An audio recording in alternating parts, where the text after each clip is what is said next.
अब देख लेते हैं दूसरे सेट वाले क्वेश्चंस।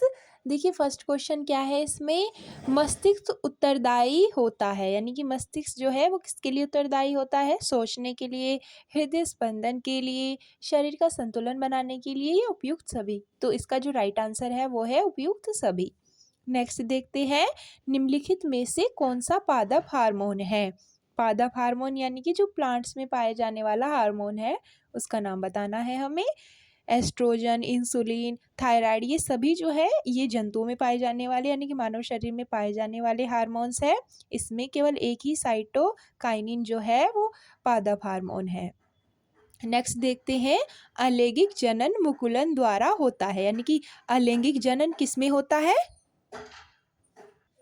अलैंगिक जनन कैसा होता है, जिसमें नर और मादा की अलग अलग की आवश्यकता नहीं होती है कि जीव से नए जीव का निर्माण हो जाता है, उसे क्या कहते हैं, अलैंगिक जनन।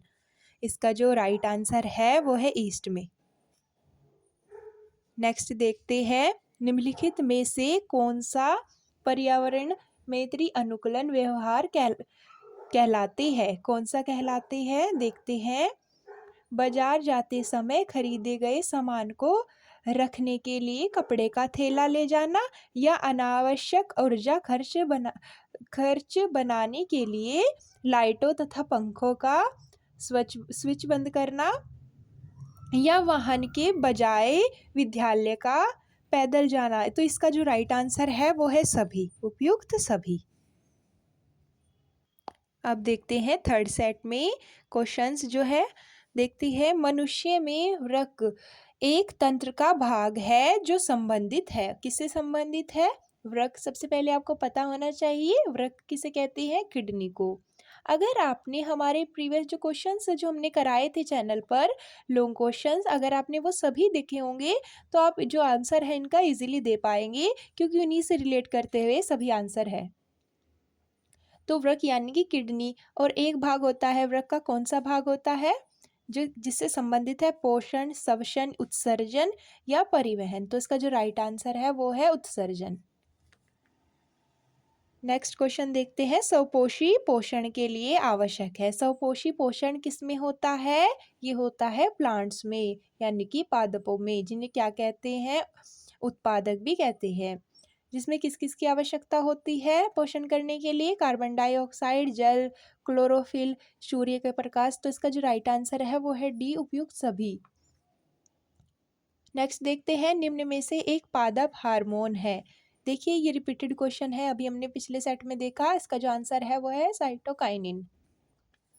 अब देख लेते हैं नेक्स्ट क्वेश्चन, निम्न में से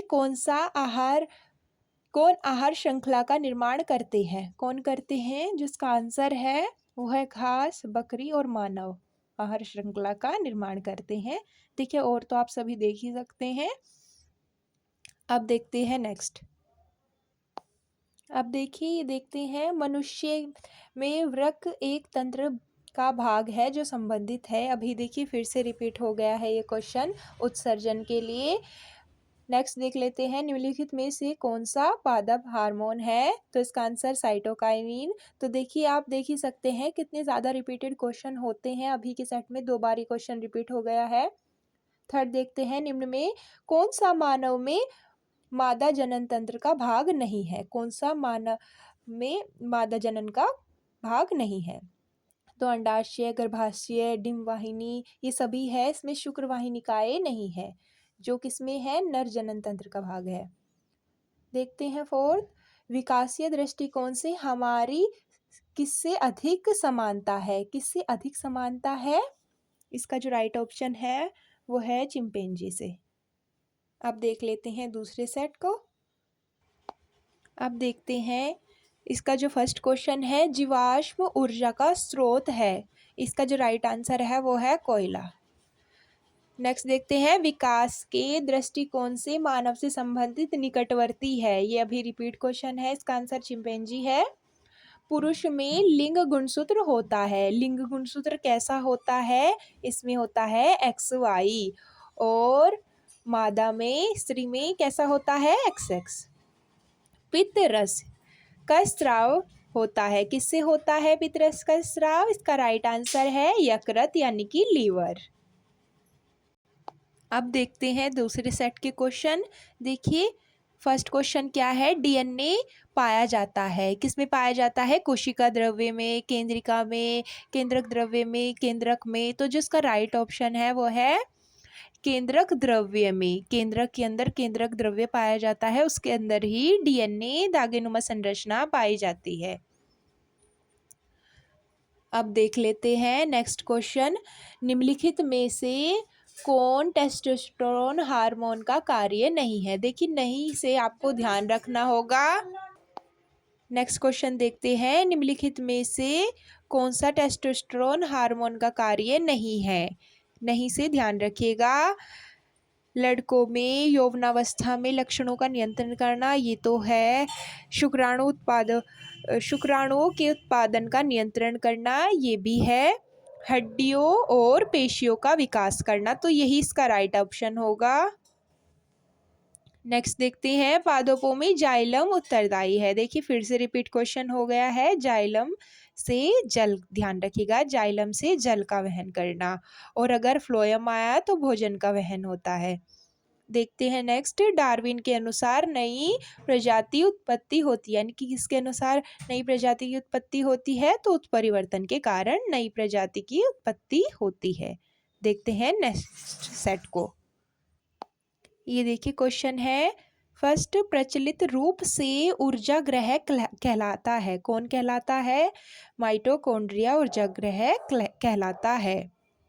अगर प्रोटीन की फैक्ट्री आया तो इसका आंसर होगा राइबोसोम्स। मानव वृक्क का कार्य होता है, किसका होता है, उत्सर्जन का होता है। जीवाश्म ऊर्जा का स्रोत होता है, कौन होता है, इसका राइट आंसर है पेट्रोलियम। नेक्स्ट देखते हैं, केवल प्रोटीन के बने होते हैं, प्रायोन्स जो होते हैं वे केवल प्रोटीन्स के बने होते हैं। ये देख लेते हैं नेक्स्ट सेट में जो क्वेश्चन है, पराग कोश में होते हैं, पराग कोश में क्या होते हैं, परागकण, इसका राइट आंसर है। पादप में जाइलम का मुख्य कार्य है। देखिए रिपीटेड क्वेश्चन है, इसके लिए इसलिए इंपॉर्टेंट मार्क कर लीजिए इस क्वेश्चन को, ये बार बार रिपीट हो रहा है। तो जाइलम का कार्य क्या है, जल का संवहन करना। मस्तिष्क उत्तरदायी है किसके लिए, सभी के लिए, सोचने के लिए, हृदय स्पंदन के लिए, शरीर संतुलन के लिए, तो ये सभी के लिए उत्तरदायी है। समजात अंगों का उदाहरण है, इनमें से किसका है उदाहरण, तो ये देखिए हमारा हाथ और कुत्ते के अग्रपाद, ये ध्यान रहे, इसका जो आंसर है वो ये होगा। देख लेते हैं क्वेश्चन, फर्स्ट मुकुलन पाया जाता है, किसमें पाया जाता है मुकुलन, हाइड्रा में। हाइड्रा एक प्रकार का जीव है जिसमें मुकुलन की प्रक्रिया होती है, ये एक जनन प्रक्रिया है। नेक्स्ट देख लेते हैं, जीवाश्म ऊर्जा का स्रोत है, ये भी क्वेश्चन रिपीटेड है, स्टार मार्क करिएगा। इसका आंसर है कोयला, और अगर आंसर में कोयला नहीं दिया गया है तो पेट्रोलियम। निम्नलिखित में से कौन सा मानव में मादा जनन तंत्र का भाग नहीं